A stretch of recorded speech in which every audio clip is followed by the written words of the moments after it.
So I appreciate everybody jumping on this morning. This is not the most exciting topic to talk about, but it is the necessary evil of what we do in academia. And it is the necessary evil for reporting for our annual reviews, reporting for merit pay, reporting for promotion.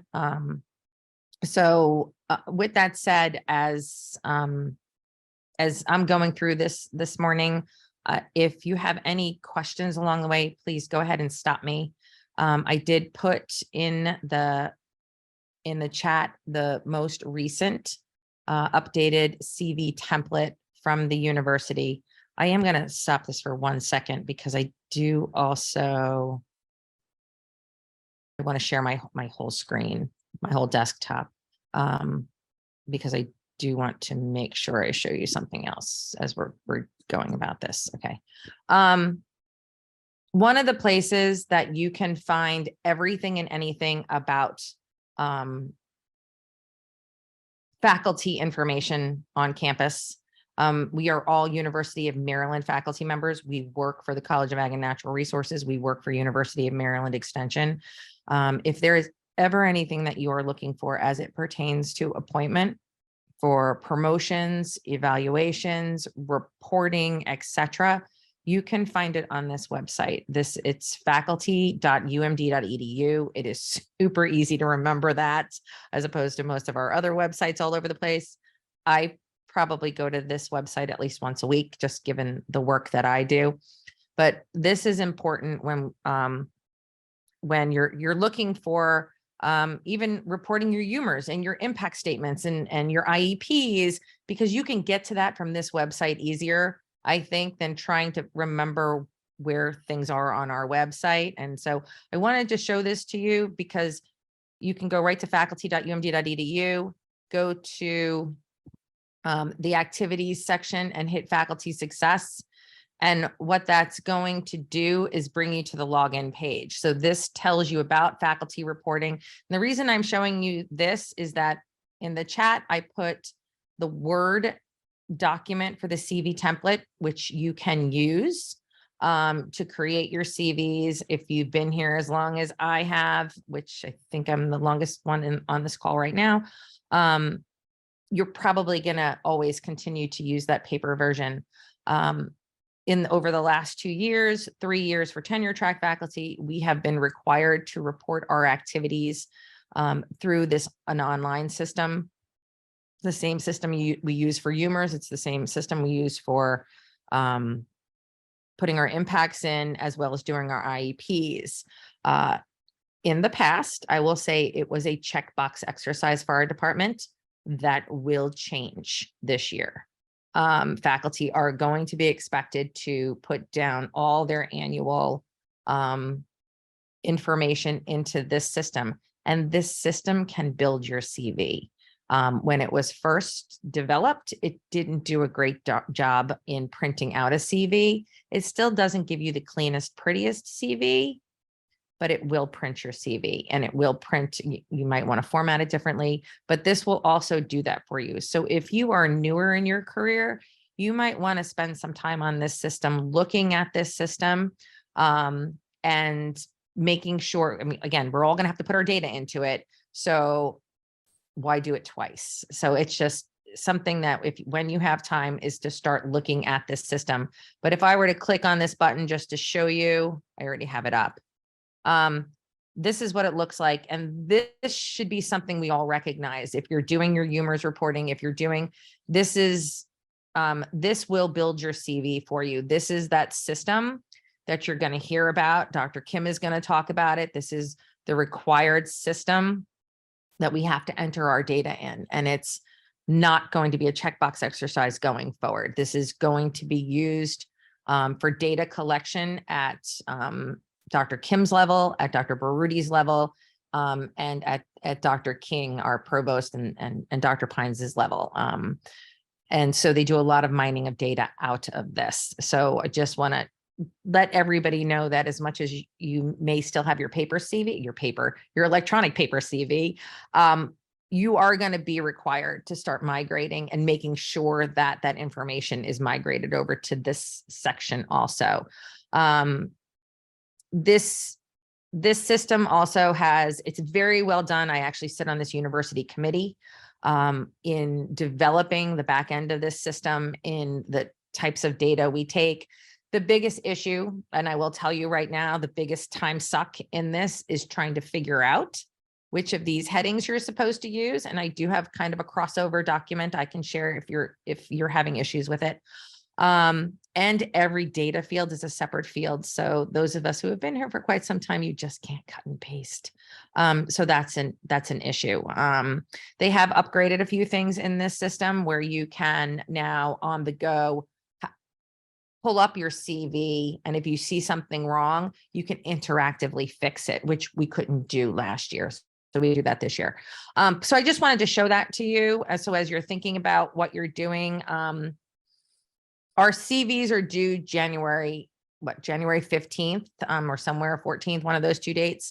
So you may go with the old, I'm going to do my CV the way I've been doing my CV, but our data for this system is going to be due, I believe, sometime in March. So you're still going to have to do this system at some point. So while you're doing one, you might want to do the other. So with that, I'll jump back into the CV stuff. So just a couple of things I'm going to do is go over again. This is the least glamorous presentation I ever give. It's a lot of words. It's a lot of just showing you things. I'm going to kind of talk through every section of the CV. I'm going to highlight where I usually see a lot of errors. I'm going to highlight those sections that are geared towards extension specifically. I'm going to provide a little input onto the new sections and show the new sections that were added, especially for those of us who have been here for quite some time and have CVs that are already developed. And then I have like kind of throughout it, like the frequently asked questions that we'll just make sure we know the answers to. Most importantly, your CV is an accomplishment of all your works in as concise a manner as possible. So, and this is your past career as well as your UME career. I have a lot of people that say, should I just get rid of all the work I did before UME? No, this is your work. So if you were to leave us and apply somewhere else, you should be able to take your CV and show somebody everything that you've ever done. I like to tell people it's more quantitative than qualitative, and I'm not saying that in a statistical way. I'm saying that in what we're doing is we're looking at the things that you have done, not a qualitative that this is the best thing since sliced bread, or I think this is a wonderful person, or feedback that is more descriptive and narrative in a sense. And of course, as your career moves forward, your CV is going to evolve over time. You're going to change things. You're going to possibly move things around, especially in your teaching section. A journal article is a journal article. It's always going to be there. It's always going to be in the same place. That citation will never change. But you may change what the teaching section of your CV looks like. As somebody who has been here for 30 years, my teaching section of my CV looks nothing like what it did in the first 5 years of my career, because I consolidated and I condensed and I was able to shorten things up. And then the CV template has changed, and how we report stuff has changed over time also. Just some guiding principles. There is a template, there is a template, there is a template, and you have to use that. That's the only thing the university will allow, especially if you're in the promotion system. They want the template used. And the nice thing about the reporting system, the faculty success system, is that it'll print it out the way it's supposed to show up, and in the format it's supposed to show up. There's always the, integrity of the content that you're putting down in there. Your faculty members, the idea is that you're not lying to us. And if in fact, as material moves to your program leader for your AFR or through a promotion process and a review committee, if material is challenged, they will go and look for the right answers. So just he's putting that out there. You want to make sure your message is clear, that you're concise, you're succinct. You do not want to duplicate things. If you put something somewhere in your CV and you think it should also be somewhere else and somewhere else and somewhere else, I'm going to tell you, no, it really belongs in one place. Duplicating information across the CV is what we call padding, and padding does not look good. And then, of course, we want to make sure everything that you're putting in there is accurate. And so, and I may say this a couple of times, and I can't be more insistent on this, is that if you work on a team and you have team products, be it scholarship and whatnot, please make sure that you and the people on that team are citing your work the same exact way. The last thing you want is a program leader looking at two CVs, or a review committee looking at two CVs that have the same citation and the authors are listed differently, or the dollar amount in the grants is differently. You don't want that to happen, because that just brings up questions. So if you work with a team, make sure you and the team are all on board with how a citation looks. And Amanda Rockler's on this. Our team, basically, if our CVs are due on the 15th, usually on January 13th, 14th, we'll start sending each other citations and say, oh, remember to put this in your CV. This is an abstract we put in, or this is something we did, or this is something the team did. And so that's a good practice to get into. I might suggest more than a day before your CV is due, but it's a good practice to do. We don't technically have a difference between our annual CV that we use for our AFR and our promotion CVs anymore. They do essentially look exactly the same. The difference, the only differences within the annual CV is that typically the program leader will want you to highlight your work for 2002. And when we get to the teaching section, I will show you how you may also highlight your numbers specifically for 2022. So you may say overall you taught 400 workshops or lectures in one program, but you may in parisons after that say 17 in 2022. Or you may put that into your your faculty evaluation form. So in the past, our CVs looked very, very different for your annual CV and your promotion CV. Now they look almost exactly the same. So just wanted to make sure that everybody was aware of that. So a little bit into the details. Here we go. Section 1, personal information. This is the one place you probably can't screw up. And you'll have all your information. You'll know exactly where it goes. Couple of questions I always see: have there been changes? Yes, as I said, there have been changes. There's been additions to the template. There's actually been a few subtractions from the template. So, and I will point those out as well. You need to follow that format, and you want to make sure that you are consistent in your citations. And it also should be written in the third person. So you're not going to say I. If you have to refer to yourself in a role in a role for like a grant or something, you're either going to use your last name, or you're going to use educator or agent, or your title and rank. So that's something you're going to do. Particular citation style, APA, AMA, whatever citation format that you use for your discipline, because sometimes family and consumer sciences might not use the same as hard science. Most people use APA, but whatever you use, make sure you use the same citation format the entire way through. So for instance, things I would normally see is the listing of authors, followed by the year, followed by the title of something, followed by, sometimes people put the year in parisons, sometimes the people put the year with a period at the end of it. I don't care which one you'd use, just make sure it's consistent all the way through. If you're using last names and first names, just make sure you're consistent, whether you're using a full first name, which I don't recommend, it just makes the citation longer. If you're using an ampersand, if you have multiple people and use an ampersand at the end versus the word and D, just make sure you're just consistent. It just looks better.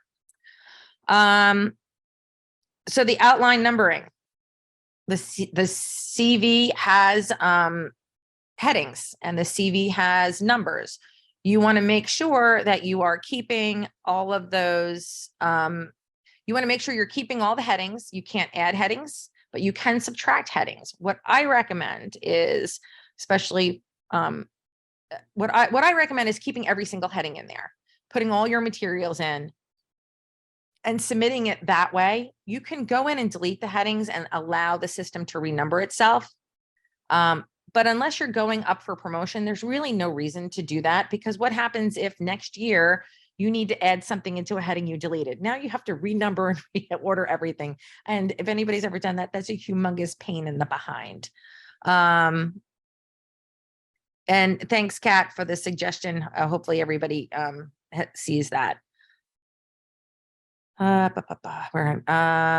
So I think I talked about the differences in the AFR CV and the UMD package promotion. Chronological order, which way to do it. Again, doesn't matter as long as you're consistent. Oldest to newest, newest to oldest. I've gone, again, because I was here for 30 years, our department changed that 3 or 4 times. And so at one point, I just finally got tired of it. The campus doesn't care. So typically I would tell people, put your newest stuff first, so that's what people see first, and put your oldest at the end. If you're a new person, I'm an old person. I had 30 years. I wasn't flipping all my work when I went up for promotion. So my oldest stuff was first. But again, it's all about the consistency. Is there a maximum page length? There is not a maximum page length with the CV. But with that said, I've been here for 30 years. My CV is 36 pages long. Faculty on campus who have worked for the university at full professor for 40 years have CVs that are 10 and 12 pages long, 14 pages long. This is not about length. This is about quality. And a lot of times when you see CVs that are absurdly long, people will start to question what you're trying to hide in there. So there is no maximum length, but CVs and extension really aren't over 35 to 40 pages long. And at that point, you're a principal agent. You're somebody that has got years of experience, that you've got 17 pages possibly of scholarship. Teaching sections shouldn't take up that much, as much as they used to in the past. So just keep that in mind, that when somebody sends me a CV that's 6 pages long and they start freaking out that they have nothing, page length has got nothing to do with it. It's got to do with quality and filling in where the type of work you're supposed to be doing. Should I include key elements in my position description? No, not in your CV. It does not go in your CV. For your annual faculty review, your program leader knows what you're supposed to do. When you're going up for promotion, there is a personal statement for tenure track faculty that allow for that. And for professional track faculty, your job description goes along with your dossier. So there is no reason to put that into your CV. And yes, your CV has to be signed. This signature says that you are telling us the truth. And that everything you're reporting is in fact the truth. So it must be signed for it to be a valid CV. So here's the information in section 1. This is stuff that you cannot screw up. You all know your names. You know what your academic appointment is. That is your faculty position. Under other employment, I just tell people, keep it simple. The years and what your job title was and who you worked for. Do not go into lengthy descriptions of what your actual job was and what you did. Just keep it short and sweet. Your educational background, continuing education. These are those things that you list that make you better at content. So a 4-H in service, not necessarily the continuing education that we're looking for. So these are things that make you better at your content. It's also something that you're not really evaluated on. So the last thing we want to see is 3 pages of somebody's continuing education. And then of course, any professional certifications, licenses, and memberships that you hold. We want to make sure that you're documenting here. The second section is research, scholarly, and creative and/or professional activities. The important part in section 2 is to understand that the work in this section is work that is validated by your peers and it meets these types of criteria. You've created it, it's been integrated, applied, validated, and adopted. This is about peer review. And when I say peer review of your peers, it is not the people in our department. It is your outside peers, your 4-H faculty colleagues from across the country, your extension colleagues from across the country, your research colleagues from across the country, that are doing the same type of work that you're doing. It's not the stakeholders. It's not a farmer from Kentucky. It's an extension agent from Kentucky. It's an extension faculty member from Kentucky. Those are your peers. So you need to keep that in mind when you're looking at Section 2, because there are headings under Section 2 that people will say, oh, workshop, I teach workshops. Remember, everything under Section 2 is about validation by your peers. And that's typically where the error comes in. So again, these are things that warrant critical review. They're outside of our department, university, and or even state. And it's, if you have a question of if something fits under this section, the first thing you should ask yourself was, who was the audience? Again, you made a presentation, you did a talk. Who was the audience? Was the audience your peers who might take your work and research and apply it a different way to their situation?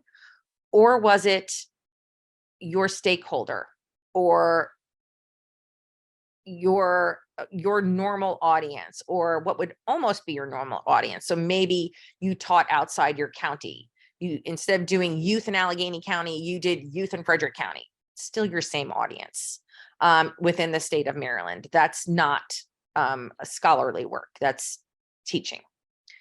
You want to make sure that you're using the appropriate subheadings. You're not adding any subheadings. We have faculty that love to add national, regional, and international under talks and presentations. We don't break it up that way.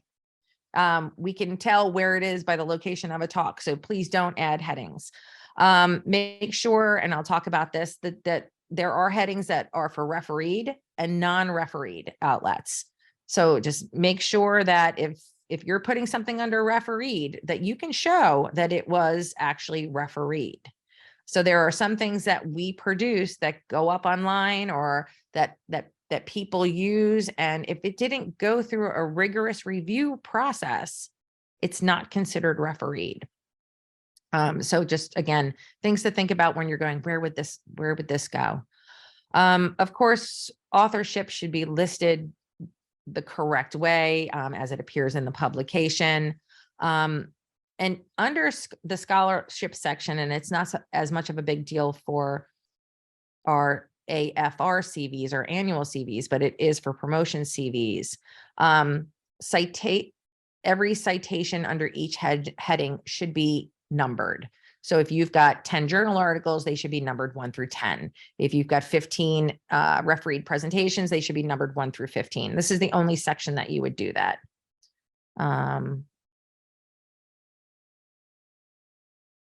Barbara, I'll get back to you. All right, she said just send it to me. So I'll get back to your question in a second.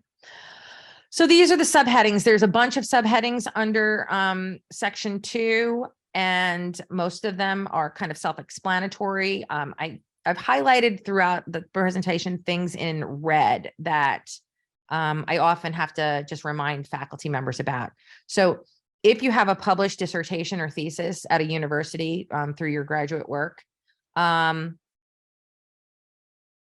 would go under other in books. So I just want to make sure that everybody knows that's where that goes. It's usually a common question that I have. Wait, I'm sorry. Can you repeat that again? Sure. If you have a published dissertation or master's thesis at the university that you matriculated from, that publication would go under other in books in this book subtitle. Wow, I'm very popular today. I'm usually not this popular. Sorry, I can't talk right now. Under Section C and D, referee journals, published conference proceedings. An error I normally see, invited reviews of journal articles. This heading is not, the Journal of Extension calls you and says, can you peer review this? Send us your recommendations, your corrections, so we can, that's not what this is. What this is somebody wrote a journal article, another journal or that same journal is asking you to do a written review that will be published about that journal article. So this is not a reviewing activity where you're providing feedback on a draft journal article. This is that you're actually writing like a book review or a movie review. You're writing a journal review that actually gets published. So that's a common error I find. Under published conference proceedings, this is another error that I see often. Published conference proceedings, and there are, I think, at this point, few conferences that still do this. There are a few conferences that do this. This is where when you go to a conference and everything within that conference is actually published in the journal of the actual conference itself. So I always like to use the the Journal of International Shellfish. They have a conference every year. Every speaker is peer reviewed. Their abstracts are published in their journal, in their special edition of their journal. Usually white papers are written. This is not, the error I see is the conference itself creates a brochure or a booklet or an online something, and everybody's abstracts are listed. Well, of course they have to be listed because people need to know what conference they're going. That's not a published conference proceedings. Published conference proceedings end up in the journal of something. It's not a journal article, it's a conference proceedings. So that's a mistake that I see all the time. Amanda asked me a really quick question, which I will get to. It goes back to this invited reviews of journal articles. Anytime you're doing a reviewing activity, that falls under service, and I'll show you exactly where that goes. Conferences, talks, workshops, and talks. This is where I see also a lot of errors. Remember that these conferences, workshops, and talks are presentations that you are giving to your peers about your research and about your programming, that they would or could eventually take and adapt or adopt in their situations or reference in their research, etc. So you see the word, the first one is keynotes. These are the big things. These are you speaking to your colleagues. Invited talks. This is not, Amanda Rockler asked me to come to Howard County to give a presentation at her WSA. That is not an invited talk. That is a teaching activity because the audience I'm teaching is still Maryland watershed volunteers. It's the same group that I would normally teach where I am in Southern Maryland. That's not an invited talk. An invited talk is the Chesapeake Network invites me to come to their forum as an invited panelist for something or an invited speaker. I didn't have to put a proposal in. They came to me recognizing me as an expert in the field and asked me to present to peers that are doing the same work that I'm doing that will take my work. So that's the difference here. Your program leader asking you to present at an in-service is not an invited talk. That's actually a service activity. That's another mistake that I often see in this section. So just remember, again, you want to look at who the audience is. I do have faculty that put down under here, and this is kind of a wishy-washy gray area that Dr. Kim and I have been discussing is you have a 4-H colleague in Arkansas who asks you to come to Arkansas or do a video art video chat, but it's all with Arkansas youth. It's not about, so you're still being recognized as an expert, but you're still teaching to youth. I currently tell people, put it under invited talks. It's not going to be weighted heavily. And it's not going to be looked at as the same. And until Dr. Kim says she doesn't want to see you there anymore, I still say you're being recognized. You're going to an audience that's outside your normal Maryland audience. I would still keep it under the invited talks until we've been told to pull it out. The same thing. So again, refereed versus non-refereed. Just remember if what you're doing was actually peer reviewed. So again, people can go and give presentations. They can sign up to be a presenter, but if it went through a critical review, you had to submit a proposal, you had to sit there and wait on pins and needles for the answer of whether you're going to present. That's refereed. Also, refereed abstracts versus refereed presentations.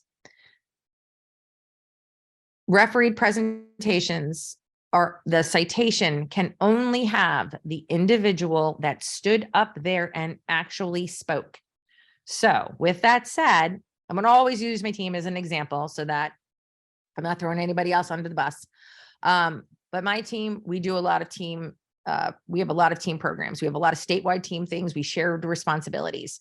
And at the beginning of the year, when we're doing our IEPs, we may say, hey, I'm going to go out here and I'm going to, I'm going to go to the ag agents annual meeting and I'm going to present on this. And Amanda may say she's going here to present on the same thing. And Jen may say she's going here on the same thing. And the team will put together the abstracts or the proposals to do those presentations, and we'll send them out. And if we're accepted, that refereed abstract, that is a refereed abstract, it goes down under refereed abstract. The entire team is listed for that abstract with that title for that conference.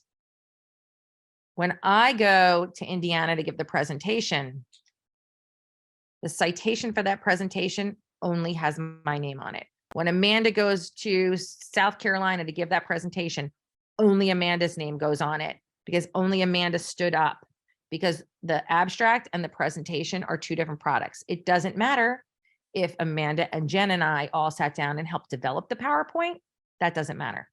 What matters is who stood up, who gave the presentation, who fielded the questions from the peers in the audience. So that's the big difference.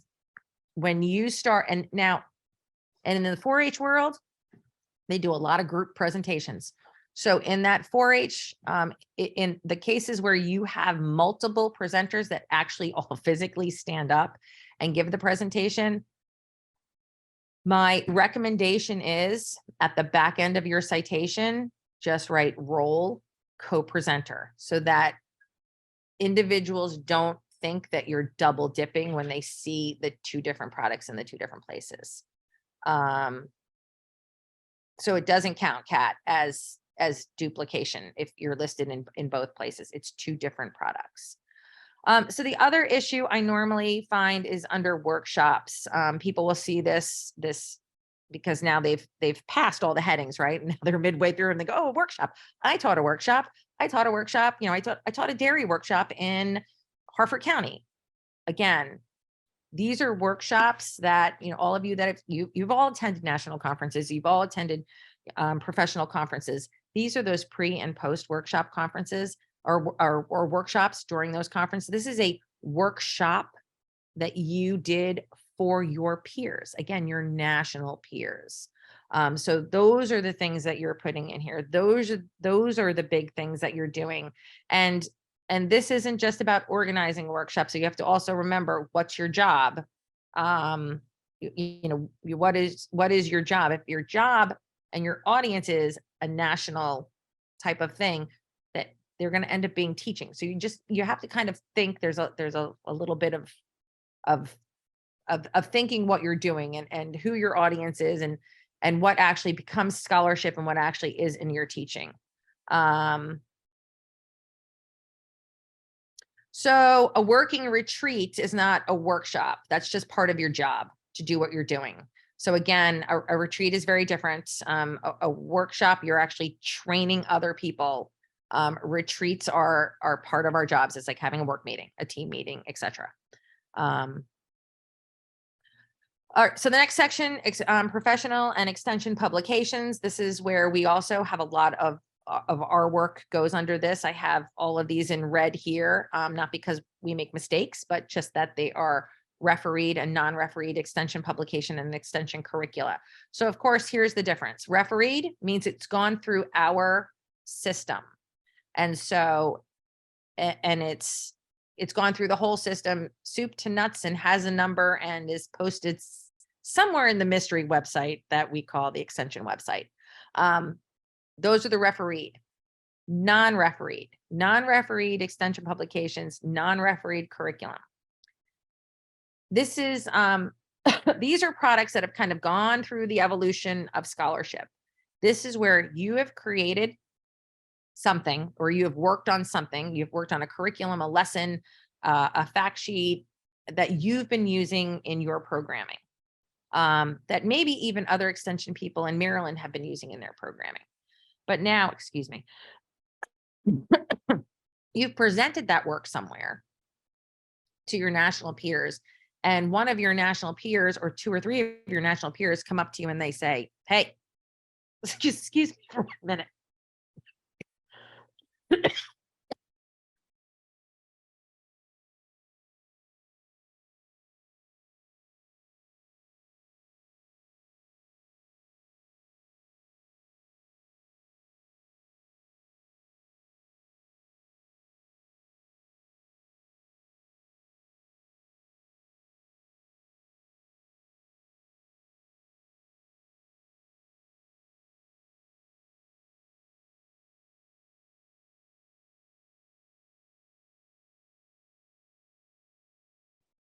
My apologies, nothing like sucking in a hairball while talking.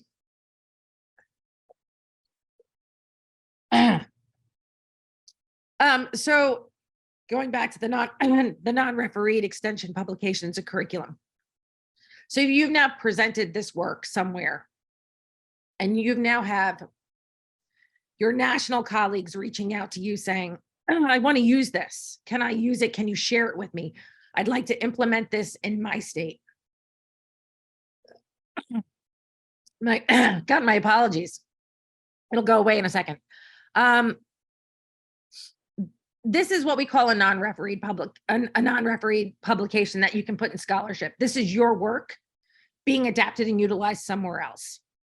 And what you'll do is you'll make a citation, but at the end of the citation, you'll tell us where it's being used. You can, and it's as simple as currently being adapted by educators in Nebraska, Illinois, and Kentucky. Something along those lines. And what I would encourage you as a faculty member is that if you have something that is in this area, non-refereed extension publication, non-refereed curriculum, get that puppy into the system. Get it refereed, get it moved up in the CV, give it more credibility. And honestly, in fact, you'll have an easier time because if you already have colleagues out in the field nationally using it, you already have peer reviewers that can help you push that through our system. So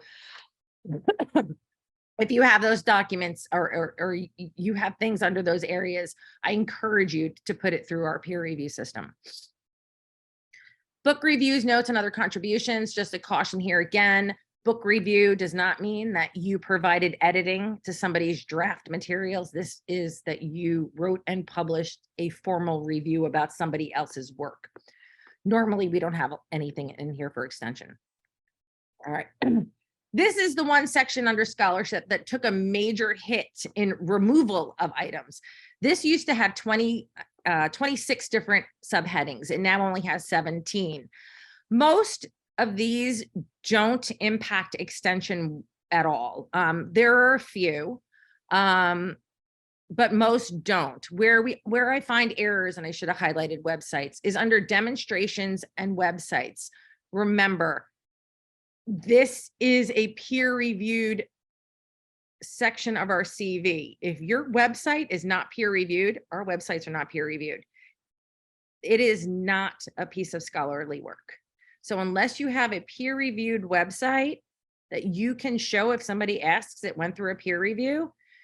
The work you do on a website is either going to be service because you're doing it to promote extension, or it's going to be one of your educational outputs because you're creating material for your stakeholders to educate them about a certain subject. So those are the things that you need to, and then the other one under demonstrations, I don't see it quite as much as I used to, but people would put down, I did a tabletop display at county fair.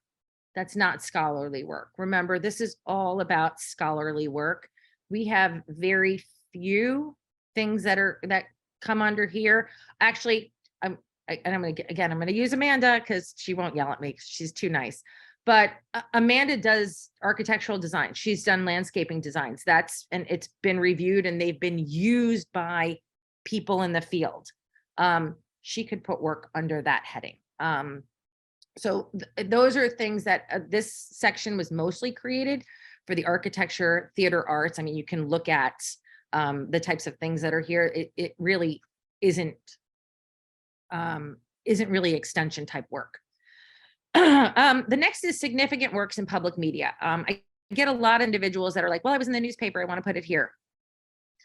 Significant works. And that's why I highlighted the word significant. This is, you've been recognized as an expert in the field and you have an ongoing something. So I like to use Lisa McCoy here as an example in FCS in Western Maryland. She has a weekly newspaper column or a biweekly newspaper column. That's a significant work in public media. Ginny Rosenkrantz had a television show for a number of years. That's a significant works in public media. So often people try to jam things in here when in fact it really should just be an educational output, that you're writing something that is to teach essentially what your normal audience would be, or you're doing something that is more advertising and more a program summary of what happened. And that really just falls under service. And there is a section in service that you would put that information under.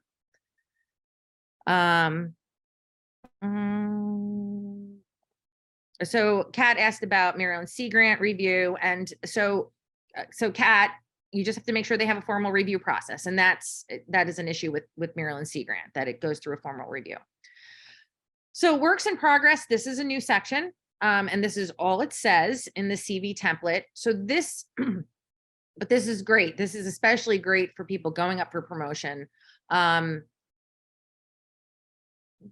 I warn you here is that these are scholarly works again that have a status other than published. It means it's not on your desktop. It's not in your brain. You're not currently actively writing it. It means it's either been submitted, it's under review, it's been accepted and not published. You have to have one of those words in there. And so I would recommend, if you have a grant that's been submitted and being reviewed, I'd put that in here. If you've got fact sheets and whatnot sitting in our system, you would put them here. If you've got a journal article out to be reviewed, I would put it here. This is where your works in progress would go. And again, it's works in progress. It's not works rejected. So if something's been rejected, we don't put that in our CV. We don't want people to know that we've been rejected. And that's a question I do get about grants. Like if I put a grant in and I didn't get it, do I put that somewhere? No, we don't want people to know that. I mean, what does it say if you've put in 15 grants and all 15 of them have been rejected? That may clue the university that there's some other reason you're being rejected. So we don't encourage and don't want to see those in people's CVs. We recognize there's a ton of work that you put into proposals and that it's a lot of time and effort into proposals. And if you want your program leader to understand and know that, put that in your self-evaluation, in your annual self-evaluation, to let them know that over the course of 2022, you wrote 3 grants or 4 grants and only one of the 4 were awarded. That way they know the amount of effort you put in writing all these grants. So they understand that time, but you do not want to put that work in your CV. Then there are those grants. So there's two different areas where grants go. There is the grants that go under sponsored research, which is the only place you're going to see the word grants and the only place you're allowed to put the word grants. These are the ones that are managed by the university. These are the ones that if you are on an Aura grant, you have filled out the paperwork for, you have gone through AgPass, you have done a sub-award. And these actually will auto-populate for you in the faculty success system. So if you have a question like, do I have an Aura grant? You'll know because it'll pop up for you. And if your name is associated with it, it will pop up and you will know. So again, it's very easy for me to check as the AEP coordinator if somebody has grants or not, because now they're going through. Now, for some of us who are older, not all the grants are in the Aura system, but for those of you who are coming on now, those grants go through Aura. And so you want to make sure that, and I'll show a grant citation in a second, but you want to make sure that if you're handing a paper CV, that you can go right to faculty success and find all the grants that are associated, that your name is associated with. They're all right there. Everything else falls under gifts and funded research not administered by Aura. And so this is what I recommend for faculty. Never put a grant that you had to write for, that you had to write and compete for, that either went through your EAC or the 4-H Foundation or some other way. Never put it under gift, because gift, it doesn't have a connotation. What I recommend to faculty is to put anything else that you've had to compete for under other, and at the end of the citation, put competitive award. That's what, so that they understand that you had to compete for these things. Things like gifts are when you're going and you're soliciting for materials, supplies, or money to do programming, to do workshops, to do whatever. This is not cost recovery. This is solicitation of gifts and in-kind, finances and in-kind. This is, again, think about it this way. And the ag guys do this all the time. I think 4-H does it all the time too, right? You're always asking for sponsorships. And so when you're doing that, you're either having a face-to-face with somebody or they're getting information about you. And what they're doing is they're assessing you and your program. And they're saying, is this a valuable thing that I want to fund?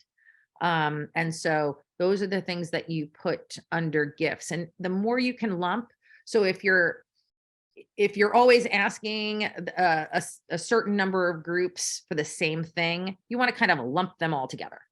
Again, I'll use an ag, for instance. The ag faculty do winter meetings. So we may have an ag faculty member that does a citation where it's set, and I'll just use Jimmy for an example, Lewis J.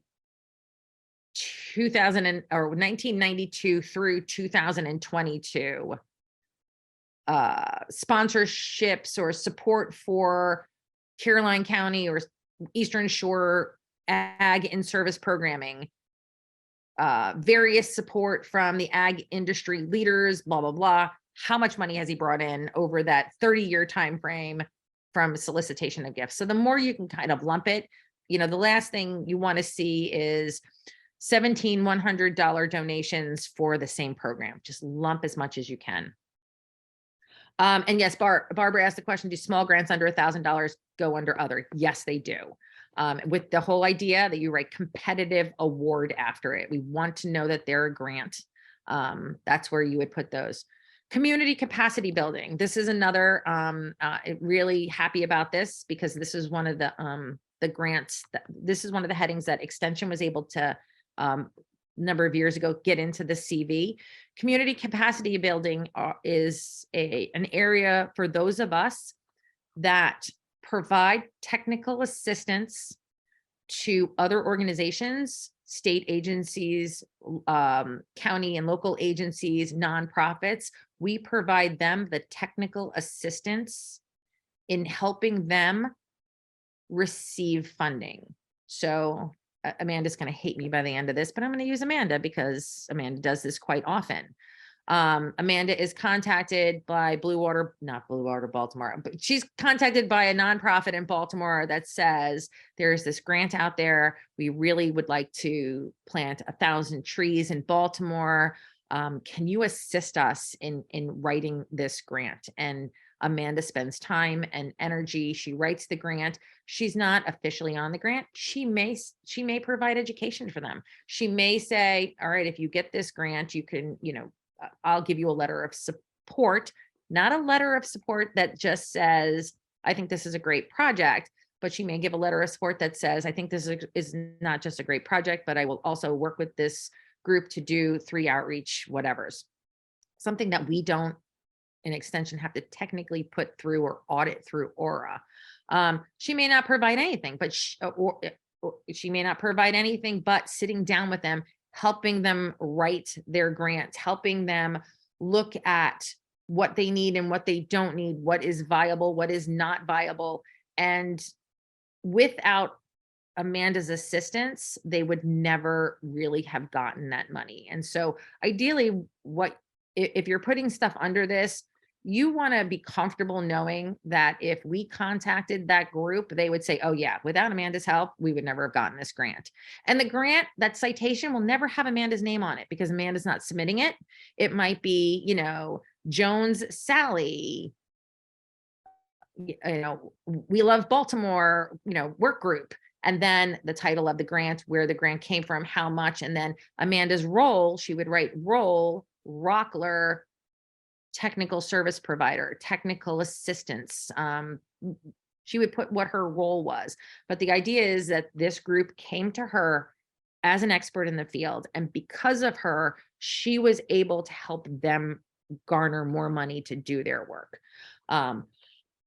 So that's an important thing. Our SNAP Ed educators use this because our SNAP educators bring a ton of money into the school systems. So this is a really nice area for those of us that have that part of our jobs, that there's nowhere else to document the use of our expertise in that way.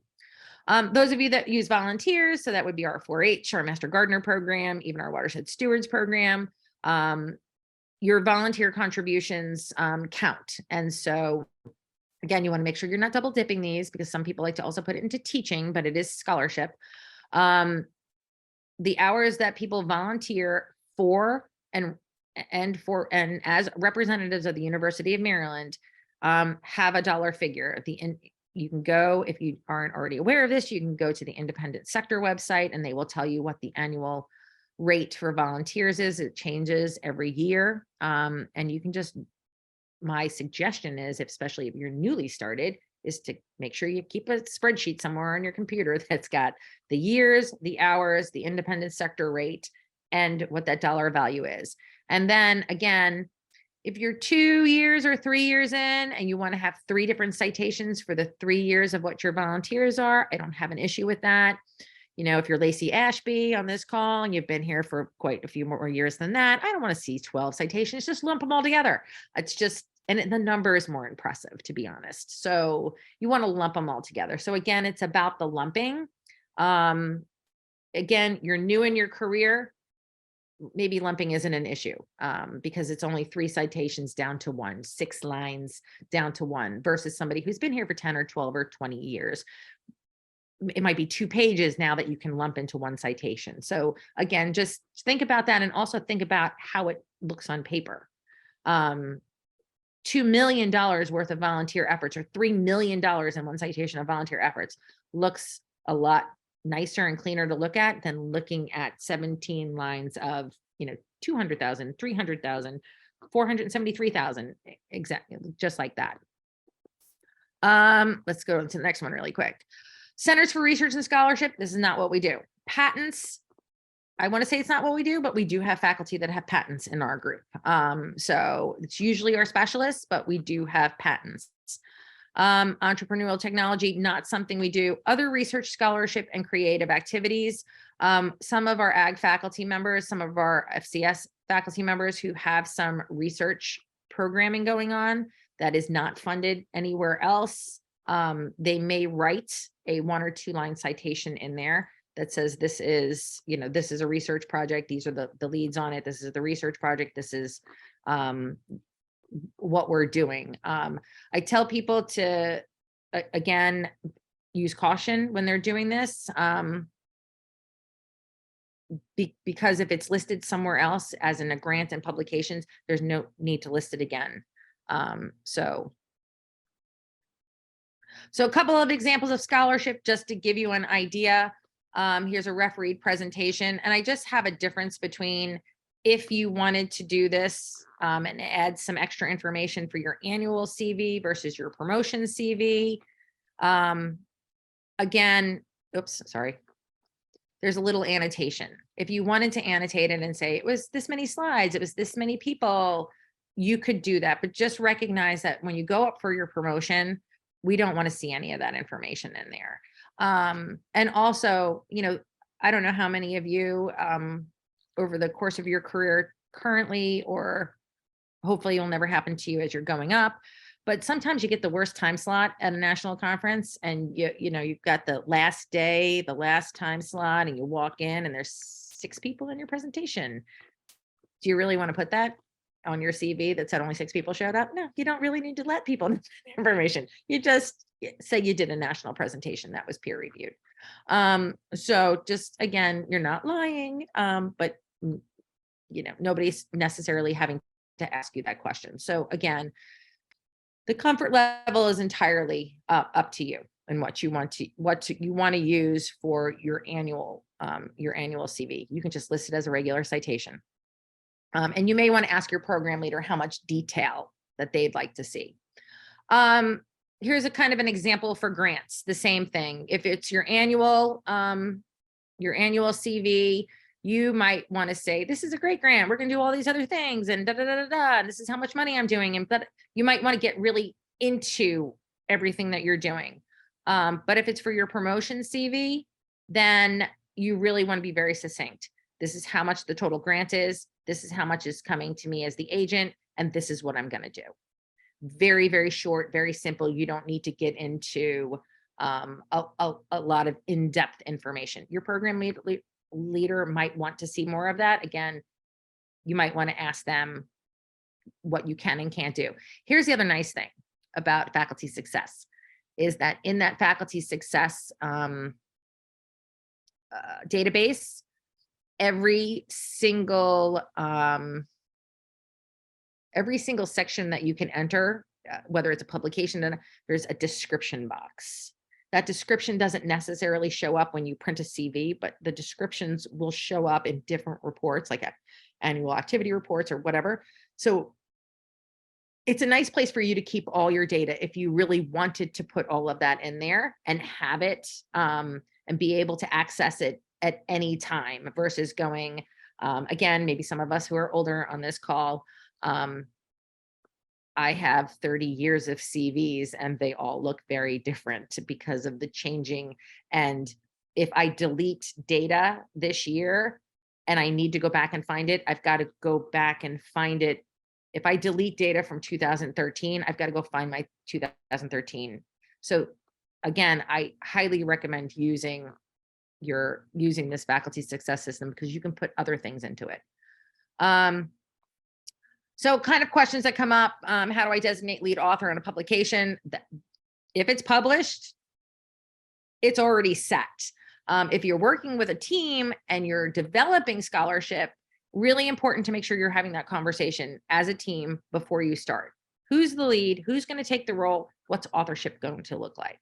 Very important. Something's in press. Can you include it? Yes, you can. It goes into that new section. Just make sure you tell us where in press it is. Is it just submitted? Is it under review, or has it been accepted? The same for, the same for this. If you haven't received acceptance and it's been submitted, it can still go into that new section, which is nice. The same with our UME publications. If it's been put into the system, you can still put it into that new section. Publications and works from your entire career. Yes, yes, yes. We want to see that, just as I said earlier in the presentation. No tables, no tables, no tables. Not in your CV. You can have as many tables as you want in your teaching portfolio when you go up, but we don't want to see tables in the CV. We'd like everybody's CV to look the same, have the same look. So there's no tables. And how do you indicate your role? The back end of the citation, you can actually write the word role colon and tell us what you did. And in grants, we are looking for that. So if you can keep it to one sentence, great. If you need to go to a second sentence, that's fine. But don't tell me the history of the grant. Don't tell me that this grant is to do X, Y, and Z and done. Just tell me what you're going to do. Are you going to provide curriculum development? Are you going to do the education part of it? Are you going to do the outreach for it? Are you going to, what is your role in the grant itself? If it's currently being considered, it's being under review. Again, I put this in the work submitted section. And not funded grants, just put it in your self-evaluation for 2022 if it was a 2022 grant. Otherwise, do not put it into your CV or your any other promotion materials. The next section is teaching, extension, mentoring, advising. So section 3, this is all about what we do as teaching, formal mentorships, academic advising, and there is a section for us in here. So first things first, section 3A, courses taught. These are courses that are taught at the University of Maryland or any other academic institution that has a teaching number of a teaching code of record.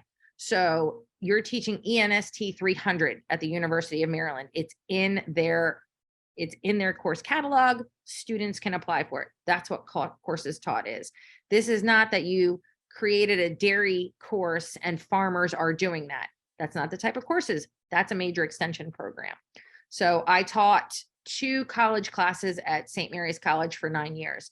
Those go up in this area. So you are also the instructor of record with the university. That goes up in this section. There's a few of us that have that. Most do not. Under teaching innovations, this is where I see some errors also. Major programs established. That's not what we do. That is not an extension major program. This is, you created a whole new program at AGNR. So again, that's not what we do. Education abroad established. That's not what we do. Unless, of course, you have created a whole new course that students are going. Again, not normally what extension faculty do. If you created a textbook, if you created software. So some of these other ones down here, instructional workshops and seminars established, courses and curriculum development, teaching modules. So some of these things are things that we do. And so again, this is all about the evolution of scholarly materials. If you as a faculty member have created a curriculum, a lesson, a module, a program, not when an online education is you've created an online course, not that you've done a seminar online for teaching. But if you've created these other things that you're using in your programs, and now others in extension, other faculty members in extension. So Lacey creates this lesson on butterflies and this whole set of activities on butterflies. And she's been, I froze. Have I froze for anybody else? I hope not. I'm not frozen on my end. You're good for me. Okay. So Lacey's created this butterfly and she's piloted in hers. It's been working. 6 other faculty members across Maryland have said, hey, I'd like to implement this in Worcester County, Somerset County, Dorchester County, Carroll County. You've got other now her materials, the work she's created is now being used by other faculty members. It moves it from her teaching output to a teaching innovation. This is where you create a citation that you have created teaching materials that are used within our department. And again, part of that evolution for scholarship is I would tell Lacey, hopefully she's already doing this because she's principal agent, but she's presenting this at national conferences. She's got colleagues from other states that are wanting to use this. She's now putting this through our peer review process. This is kind of the evolution of how our teaching materials get to scholarship. We create something, we test it ourselves. We get our colleagues in Maryland to start using it. We introduce it to our national peers and they start using it and we get it peer reviewed. So again, I love seeing our faculty move their stuff from down here because the first thing I always ask is, you've created this, who else is using it in Maryland? Who else what other colleagues are using this? As soon as another colleague starts using it and starts teaching the same class, boom, it goes to teaching innovation. And then we're going to move it. So that's what teaching innovations are for. Advising. If you formally advise somebody, formally, these are all formal advisings. You're going to put this here. You're going to write it as a really short citation of the year, if it's a student, who they are, undergraduate, what department, etc. But these are all formal. Professional and extension education. So again, when you're looking at CV headings, when you see a heading that says professional and extension education, you need to read it as professional education and extension education. So this again is another section that people kind of get confused on. We don't establish professional programs. We have major extension programs. So everything we do, everything you teach should fall under major extension program. When we write we all write situation statements, objectives, outputs, outcomes, impacts. That's what you're putting here. Your major extension program goes here. Workshops. This is where I find the error. Again, somebody goes, oh, extension education, there's a workshop. I'm going to put down every workshop that I did on eating healthy. Well, no, eating healthy is your major, is these workshops that you're doing are part of your major extension program. This word workshop was put in here for those faculty on campus who are doing professional education, not extension education. They're doing professional education. This is the physics professor who normally teaches 3 undergraduate classes, who then also works with NASA and does a week-long workshop for NASA engineers on whatever. That's the workshop we're talking about. It's a professional education workshop. It's not what we do in extension. Our workshops fall under our major program areas. Guest lectures. So guest lectures, this is when you are asked by another faculty member who teaches a course of record for a university that you're being asked to come in and speak to their students.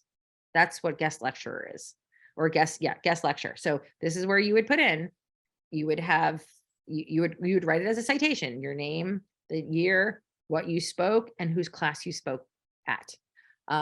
That's what that is. Extension signature program. So if you happen to have a major program that's an extension signature program, you're going to put that there as opposed to under major extension programs. You're going to, and again, situation statement, objective, outcome, outcomes, impacts, blah, blah, blah. And then extension programs of distinction don't exist. So I can't seem to get them to get that off the thing, but we don't have that. So don't put anything there because otherwise people will ask what that is. The last thing here, always make sure, again, every section has awards. So make sure that when you're putting an award down, you're thinking about what the award was. Was it for your scholarship? Was it for your teaching? Was it for your service? And you put it in the right place. But other teaching activities, this is if you had a life before Maryland Extension. If you had a life before Maryland Extension, this is where you would put those teaching activities. Summarizing in tables. No, we don't summarize in tables. We summarize under our program areas. If you teach one class on campus, should it be listed in the teaching section? If you teach the class and you're the instructor of record, course is taught. If you're guest lecturing, it goes under guest lectures. So Barbara asked where you put lectures or teaching you do for other organizations. Barbara, if you're teaching for another organization, in your extension role, it should be part of one of your major extension programs. It should somehow fall under that. If you are teaching somewhere that doesn't have anything to do with your major extension positions, that's a different conversation. So kind of think about where it should go. Like I train teachers. I am asked to do trainings for teachers, but I have a program area it fits under. And we can talk about that offline. Should I include teaching contacts for my entire career or the last 5 years only? This is your career. You're going to, if you have a major program you've done for 30 years, I want to see 30 years worth of data. So you want to make sure you're again, keeping all your data together. Again, major extension programs, this is what we do. So when you see that, that shouldn't be new to anybody. But again, I get the questions every once in a while.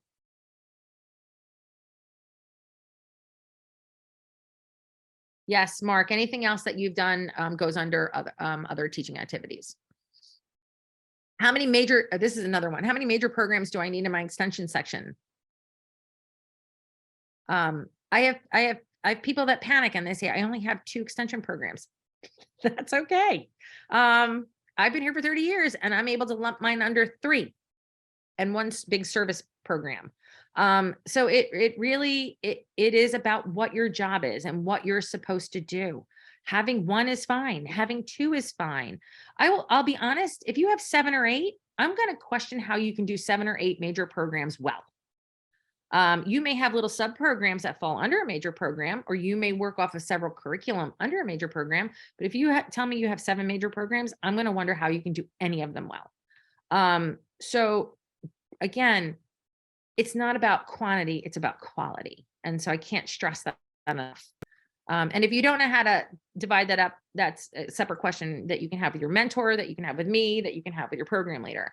But to kind of give you an idea of what it looks like, I'm keeping track of my time here, is under major extension programs. I do have some faculty members that like to write a situation statement for all their programming, which is fine. But these need to be a paragraph long. If they're longer than that, people are lost in your CV. So if you choose to write an overall situation statement for your programming, then go ahead and do that. But if you've got programming, and I'll use myself, I have 3 very different programming areas that I could never write a single situation statement for. They have very distinct different audiences. They have very different and distinct outcomes and impacts that I'm looking for. So I could never write an overall situation statement. Some faculty members do it, some faculty members don't.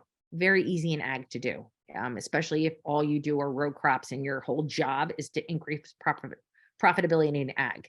You might want to write an overall, but some of us can't do that.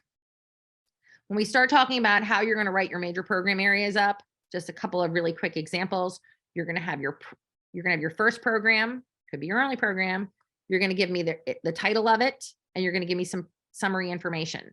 How long have you been doing this program? How many participants have you had contacts with or have been in this program? You can either tell me total, or you can tell me an average annual. I don't care, whatever easiest for you.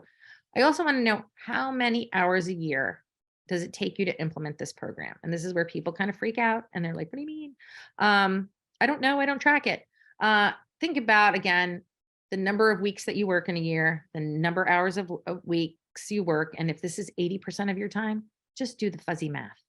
And the reason I think it's important to do this is that faculty on campus teach courses that have a number to them. So Econ 101. Econ 101, every faculty member knows, is a 3-credit course. It meets 3 times a week, an hour each time. For 15 weeks, it's 45 hours of time. And that faculty member is then allotted 100 and some odd hours for prep time. Just by seeing Econ 101, I know that. Every faculty member knows that. Nobody has any idea the amount of time that we spend. And so when I talk about how much time you spend doing this, it's thinking about it, it's meeting about it, it's prepping for it, it's advertising for it, it's evaluating it. It's not just you standing up and teaching and doing the work, because we all know that's the shortest amount of time. It's the most enjoyable, but it's the shortest amount of time. It's everything else that goes into what we do. So it's really important, I think. And that's why I've always stressed that we put down what these courses take from us, because we are not like faculty on campus. We don't turn it off and turn it on. And then come back the next semester and turn back on the same thing. It's an iterative process as we're going through this. So just to kind of give you an example of what I'm talking about, here it is. Program 1, The Wonders of Widgets, has been implemented, continuously implemented from 2010 with an average participant of 315 youth annually, and takes this many hours to implement. Short, sweet, to the point, but I know how long you've been doing it. I know how many people you work with, and I know how much of your time it takes. Short, sweet, to the point.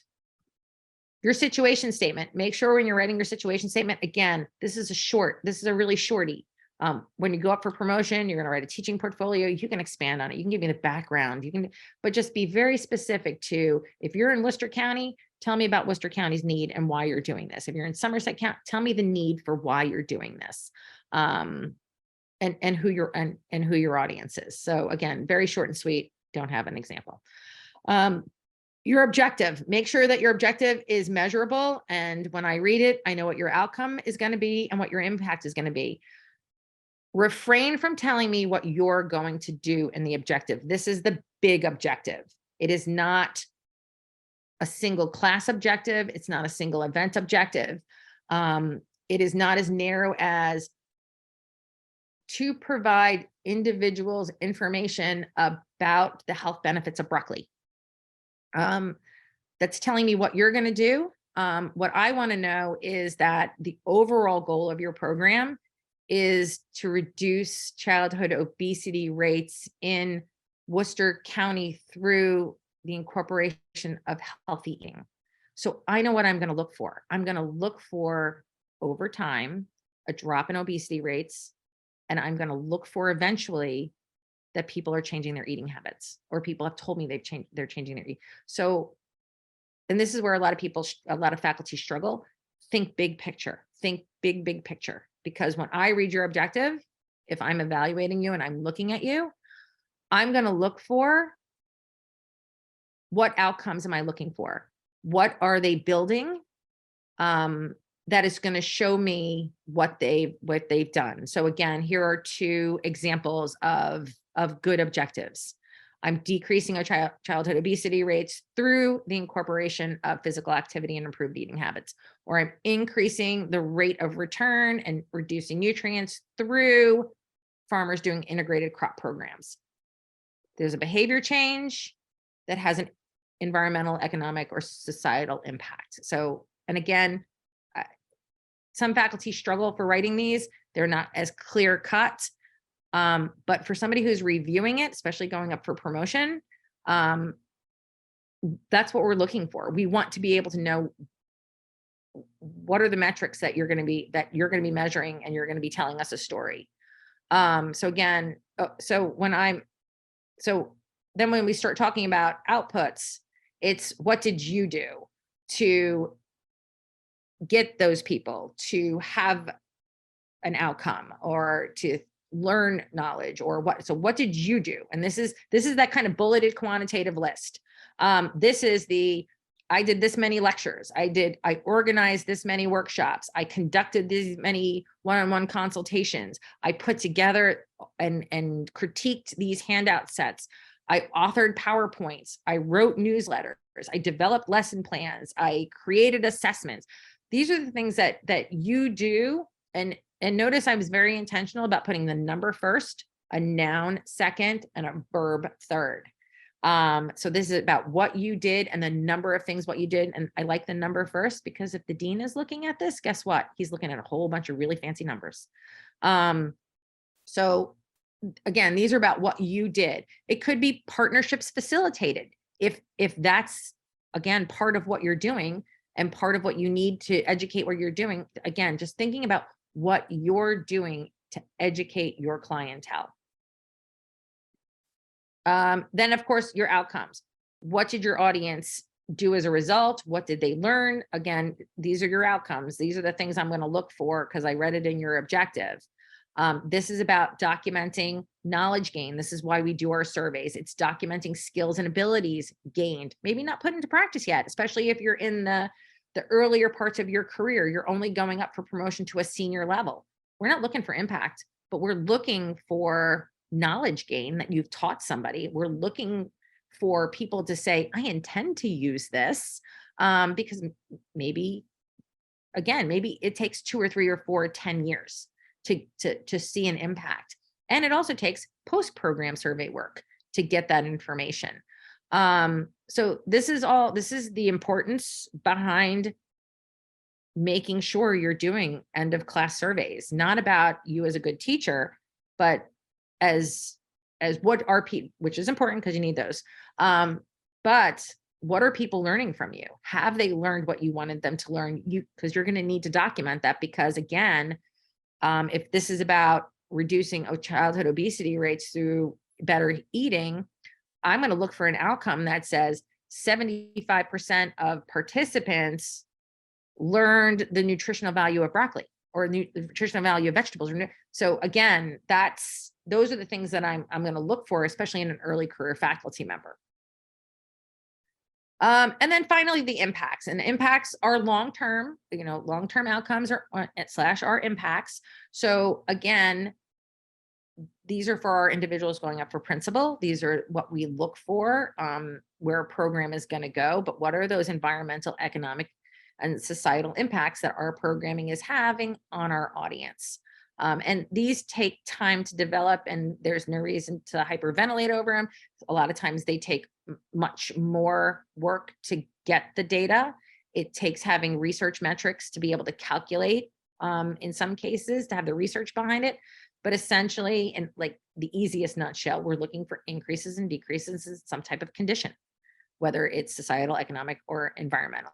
So, did water quality improve? Did childhood obesity rates decline? Did net profitability increase? Did the financial situations of families change? Did health situations and so those are the things, again, based on what you're programming, what your needs are, what your needs assessment said in your whole programming. That's all of this should come out of your program planning. If you're program planning right, all of this is going to fall in place very easily for you. Then, of course, you'll do major extension program 2, and you'll keep going. So the fourth section is service and outreach. This is all that stuff that we dread to do when we get that email from an AED or a program leader or associate dean that says, hey, I need you to do this, that, and the other thing. This is service to the department, the college, the university, and to our community. These are the things that we do. It is part of our job.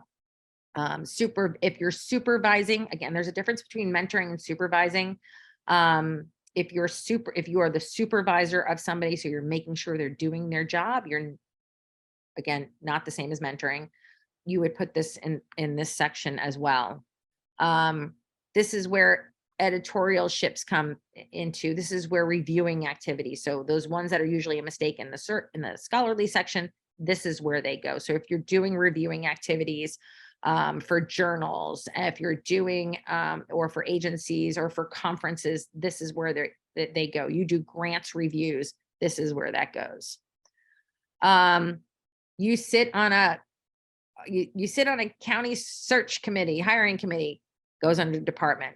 I always tell people, they ask me, they're like, how do I know what it is? And I always tell people, in this case, if Dr. Kim asks you, or your AED asks you, or your program leader asks you to do something, it's going to probably be service to the department. If the invitation and request comes from the dean or Joe Sullivan, it's service to the college.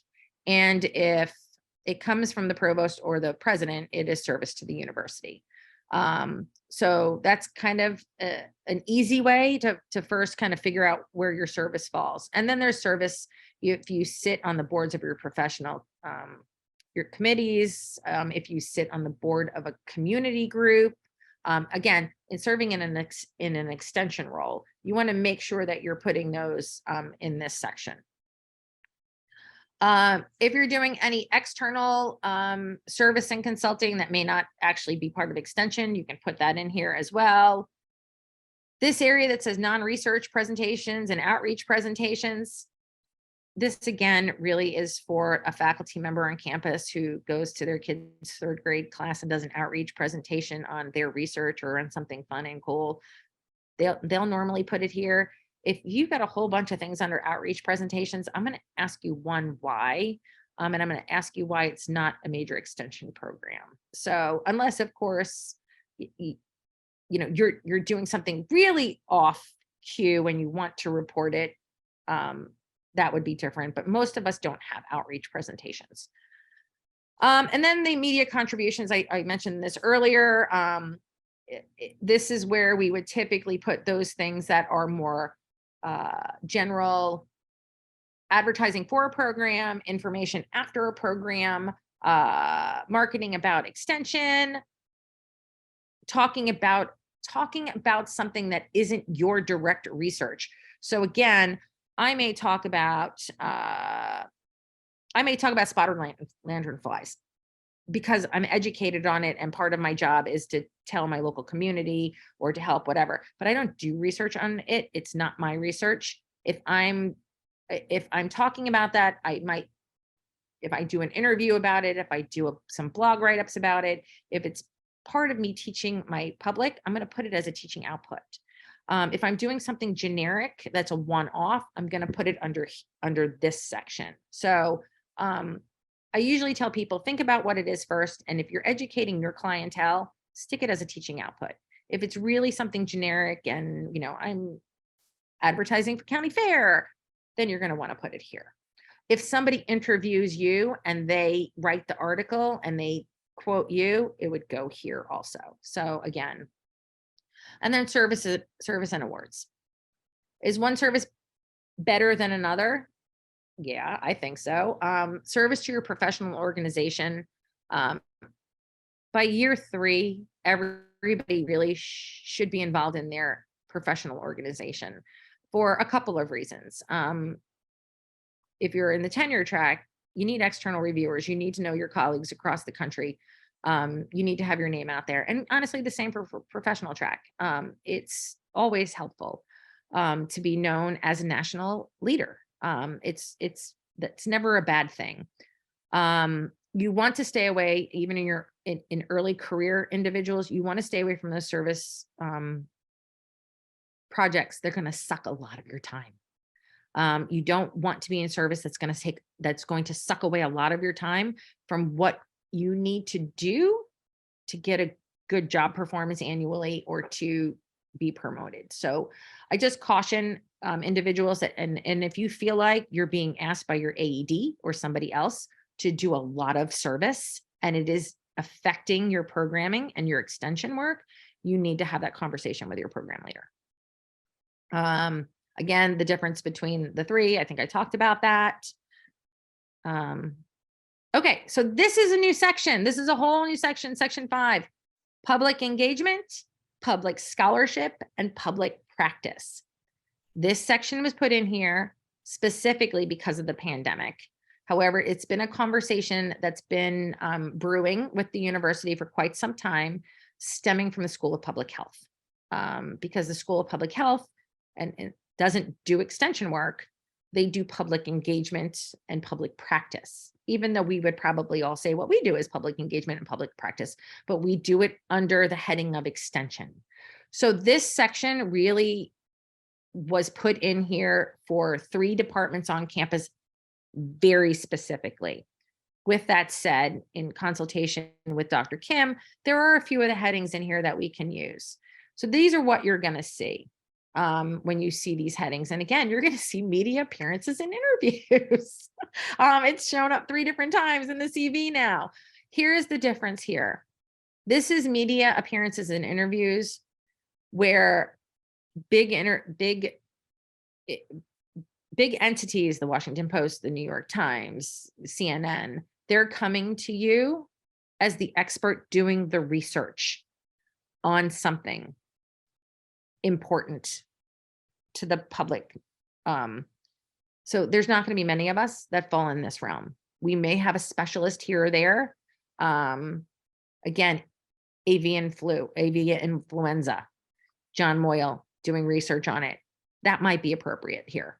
But somebody from the local paper interviewing you about a class that you just taught on widget production likely will not fall under here. It's not for the betterment of the larger community. So just again, think about where it goes. Community engaged practices, not what we do at all. We do major extension programs. So we would not have anything under this. expert testimony, legislative involvement, and advisory involvement with public and nonprofit agencies. All are something that extension agents may find themselves doing. Again, these extension agents are probably our specialists because we're not talking about, well, expert testimony and legislative involvement. Those definitions are pretty clear, and these are on the Office of Faculty Affairs webpage. The advisory involvement with public and nonprofit agencies, there's a really gray line here. This is not, I'm a member of Farm Bureau. This is not, I'm a member of Fair Board and I'm advising as the UME representative. This is the governor has appointed you to, the governor has appointed you to something as an advisor to X, Y, and Z. You sit on the Bay program as the stack advisor for some. So again, think about, this is again, the public good. And again, I want to call these out because it is a new section. They've got these really glitzy headings, and I can very easily see faculty going, oh, I do this and I do this and I do this. It's written very specifically for a very different sector of faculty on campus. And so the last thing we want to do is muddy our waters. We have extension sections already written within the CV. Again, workforce development, that's not what we do. We do major extension programs. They may lead to workforce development, and we could have a workforce development program, but it falls under major extension programs, not this area of workforce development. So I just wanted to point this section out.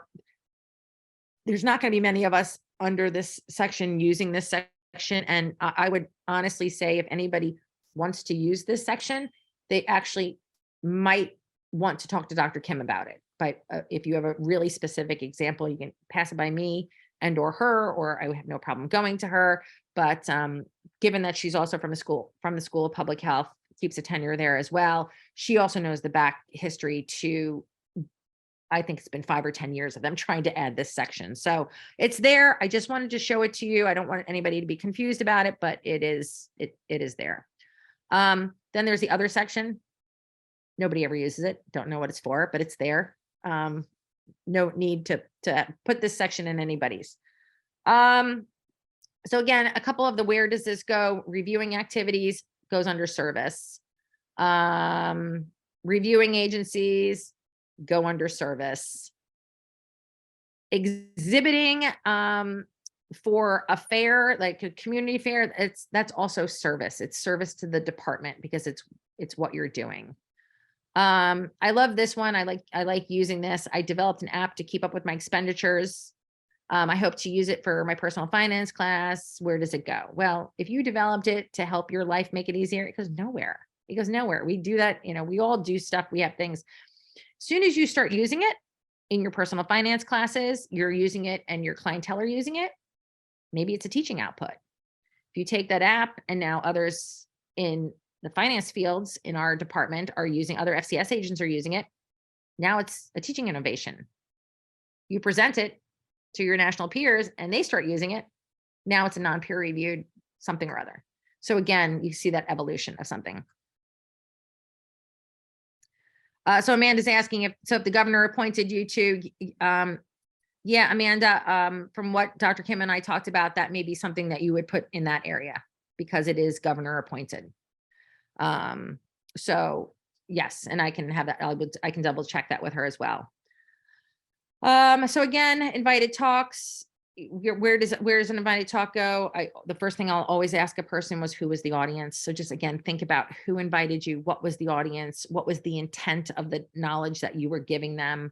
Was it behavior change of individuals, or was it for the incorporation, adaptation, and integration of your work into somebody else's programming?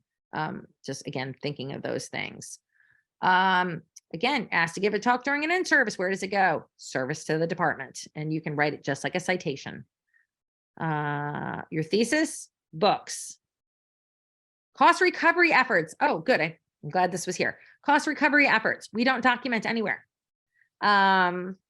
Unfortunately, cost recovery is part of what we do. It usually covers a meal. It usually covers materials that the people are getting. So cost recovery really doesn't go here in that regard where we're charging registration fees. You could list it in your self-evaluation for your program leader, so they understand what you're bringing in, and or discuss it in your teaching portfolio if you are going up for promotion, or mention it in your teaching portfolio that it is a cost recovery program and you bring in so much money to support the program going on, etc. Kind of in summary, for your AFR CV, just again, I think make sure when you're talking to your program leader, every program leader wants something a little bit different. Usually in the past, it's always you highlight the sections for this year.